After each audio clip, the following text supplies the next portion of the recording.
साथियों, याद होगा आप लोगों को कि आज मेरा टिकट कट चुका है और मुझे खबर मिली है पार्टी किसी और को जा चुका है, टिकट किसी और को जा चुका है और मुस्तनद और मोतबर ज़राए के हिसाब से मुझे खबर मिली। ज़रूरी था कि हमने पहले उसके मेंबरशिप से इस्तीफ़ा देना था, तो इसलिए मैंने आज सबसे पहले हमने इस्तीफ़ा पेश किया है। अब मैं AIMIM का मेंबर नहीं हूँ। अब तक तो हमारे पास ऑप्शन नहीं था कि हम लोग ऐसे ही बैठे रहते थे कि चलो, अब तक हम लोग ये समझते थे कि अरे इसको वोट करेंगे तो वो जीत जाएगा, उसको वोट करेंगे तो वो हार जाएगा, लेकिन कभी हमने नहीं सोचा कि हम भी जीत सकते हैं। हम भी जीत सकते हैं ना, एकदम जीत सकते हैं। आप कहेंगे कि मौलाना, आप में से बहुत से लोग हमारे पुराने जो हैं वो बैठते हैं चाय की दुकान में, कहते हैं कि मौलाना क्या कीजिएगा, अगर ज्यादा से ज्यादा मेहनत कीजिएगा, हाथ पैर चलाइएगा तो आपको पूरे सीमांचल में से 15 सीट मिल जाएगी। यही कहते, 15 सीट में तो सरकार नहीं बना लेंगे आप। शायद उनको सियासत का ज्ञान नहीं है। 15 सीट तो बहुत है जनाब। किसी की सरकार को लटकाने के लिए है ना, एक ही सीट काफी होती है, एक ही सीट। बोलिए कैसे, उदाहरण देता हूं। कर्नाटका में किसी जमाने में बीजेपी और कांग्रेस इन सब के अलायंस से चुनाव लड़ा जा रहा था। बहुत जल्दी आने वाले हैं सदर साहब आपके इस दहलीज पर, आपके इस दयार पर। तो वहां पर इलेक्शन हुआ। इलेक्शन होने के बाद बहुजन समाजवादी पार्टी मायावती का एक कैंडिडेट जीता, उसका एक विधायक जीता, बाकी सब बीजेपी अलायंस के और कांग्रेस के साथ। अब एक सीट इसके पास है, एक विधायक। सरकार बनाने के लिए बस एक ही विधायक की जरूरत है, बीजेपी को भी और कांग्रेस को भी। अब दोनों देखिए सरकार नहीं बना पा रहे, क्यों? एक विधायक की कमी है अभी। एक विधायक किसके पास? मायावती के पास। अब दोनों सर झुकाकर मायावती के पास आए कि बहन हमारी सरकार बना दीजिए। तुम बहन मायावती ने कहा कि कोई बात नहीं, सरकार बना देंगे, आपको गद्दी मिल जाएगी, लेकिन मेरी 2 शर्तें हैं।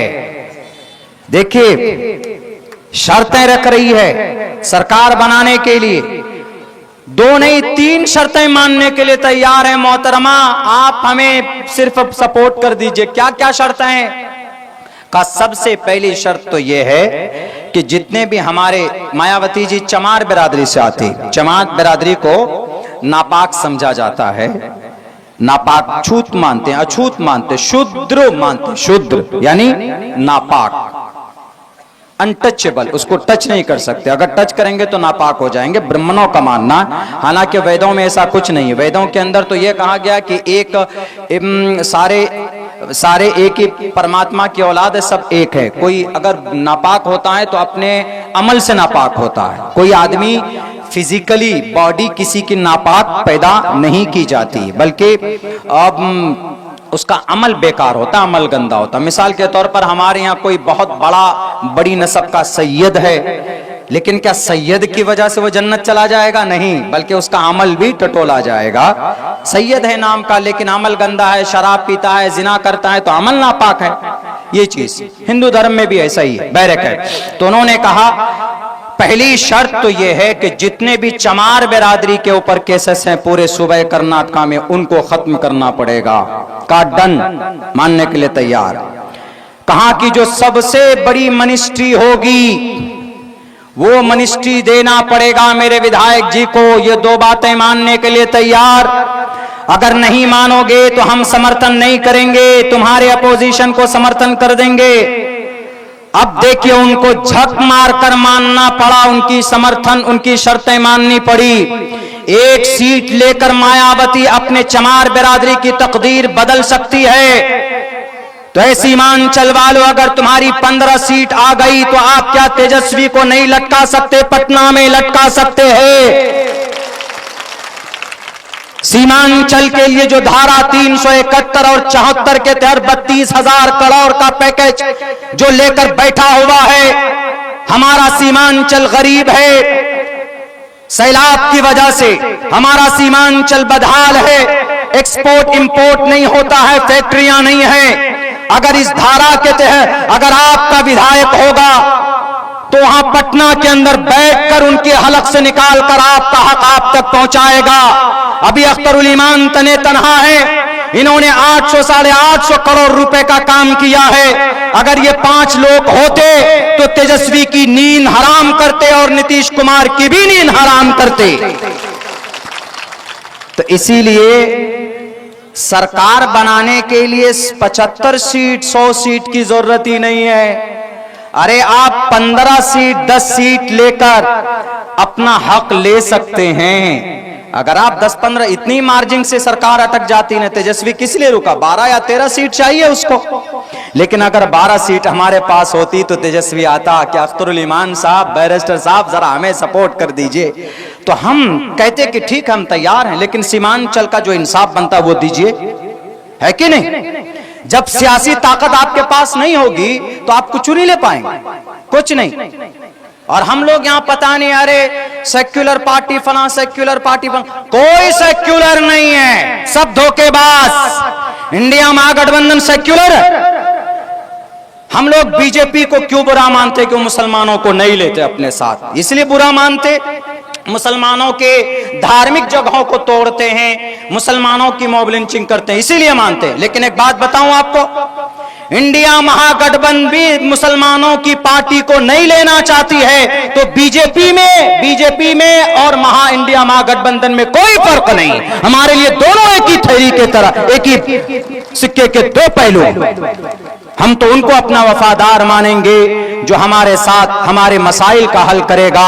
इसीलिए हम कहते हैं, हमारे लीडरान हमेशा से यही कहते हुए आए हैं कि मेरे साथियों, मेरे सीमांचल के लोगों, बस आपको एक प्लेटफॉर्म मिल चुका है मजलिस इत्तेहादुल मुस्लिमीन की शक्ल के अंदर। आने वाले अभी नहीं आए नहीं हैं, पता चल जाएगा, बैठ जाइए, इत्मीनान से बैठ जाइए। वो आएंगे, आप सबको खबर होगी। वो आएंगे, अपने महबूब लीडर बैरिस्टर असदुद्दीन अवैसी साहब को करीब से देखने का मौका मिलेगा। वो हमारे और आपके लिए आवाज बुलंद कर रहे हैं, इसलिए उनको समर्थन करना, इसीलिए उनको सपोर्ट करना हमारे लिए बेइंतहा जरूरी। इसलिए मुसलमानों, इस बार हम सब अपनी पार्टी का जो भी यहां से कैंडिडेट होगा, आंख बंद करके उनको समर्थन देंगे, अपना वोट देंगे कि नहीं देंगे? और जितने भी लुटेरे चले गए उन सबको भी सबक सिखाएंगे। इसीलिए सीमांचल की तकदीर बदलेंगे, और जो लोग सीमांचल के साथ जिन्होंने नाइंसाफी की है, उनको उनकी औकात याद दिलाने की और दिखाने की बहुत जरूरत है। अभी पिछले बार आपने 5 सीट जिताया था, इस बार सीमांचल की धरती से कम 15 होना चाहिए, ज्यादा से ज्यादा पूरी हो तो ज्यादा बेहतर। मेरे भाइयों, पटना में जो भी बैठेगा पहले आपके पास आएगा कि सीमांचल वालों, आज तक मुस्लिम नेताओं को कुर्सी नहीं मिलती थी पटना में, लेकिन एमआईएम के आने से उनको कुर्सियां मिली है। डर पैदा हुआ है कि एमआईएम वाले आ गए हैं। हमारे जो कि हाट के अंदर बड़े बड़े नेता कभी नहीं गए, वो कभी मैदान में नहीं गए माइक लेकर के हमको जिताइए, हमको समर्थन कीजिए, लेकिन आज पसीना बहाते हैं माइक लेकर। ये डर अगर किसी ने पैदा किया है तो मजलिस इत्तेहादुल मुस्लिमीन के आने की वजह से डर पैदा हुआ। जब तक आपकी सियासी क़यादत आप मजबूत नहीं करेंगे, सियासी लोग मैदान में नहीं आएंगे, आपका बच्चा बेटा सियासत के मैदान में नहीं आएगा, तो आपका वोट लेकर बिरयानी के मसाले के तरह आपका इस्तेमाल किया जाएगा। इसीलिए अब वक्त है तब्दीली लाने का। ये सीमांचल सियासत का गढ़ माना जाता है। पूरे बिहार के अंदर सियासी समीकरण की तब्दीली यहीं से होती। इसीलिए जो भी आएगा उनसे यही कहेंगे कि हमने 1967 से लेकर आज तक तुमको वोट दिया, तुमने सीमांचल के मुसलमानों को, यहाँ के मजलूमों को, यहाँ के दलितों को डूबने के लिए तुमने छोड़ दिया। मेरे भाइयों, उनसे सिर्फ सवाल करना है और एक उम्मीद की नजर से मजलिस इत्तेहादुल मुस्लिमीन को देखिए, इसमें ज्यादा से ज्यादा जुड़िए और जोड़िए और इस पार्टी को कामयाब कीजिए। इंशाअल्लाह ये पार्टी सीमांचल के जरिए से पूरे बिहार के मुसलमानों की तकदीर बदलेगी। कि भारत के संविधान में, भारत के जो कानून बना है उसके अंदर कई सारे आर्टिकल्स के अभी जो कवानीन बनाए गए उसकी खिलाफ वर्जी की गई। मुसलमान सबसे ज़्यादा सड़कों पर इसलिए वह अपने अकीदे को भी बचाना चाहता है और भारत के संविधान को भी बचाना चाहता है। मेरे भाइयों, नौजवानों, मुसलमानों, आप यकीनन इस वक्त आप मैदान में हैं। मुल्क हिंदुस्तान में अगर इस बिल के खिलाफ सबसे ज़्यादा जिस जमात ने बढ़ चढ़ कर हिस्सा लिया है उस जमात का नाम ऑल इंडिया मजलिस इत्तेहादुल मुस्लिमीन है। वहीं पर दूसरी जमातें भी बढ़ चढ़ कर काम कर रही, लेकिन इस उम्मत को अगर किसी ने बेदार किया है तो बैरिस्टर असदुद्दीन अवैसी साहब ने बेदार किया है, वरना 90% लोग नहीं जानते थे कि वक्फ क्या है और क्या कानून बना है।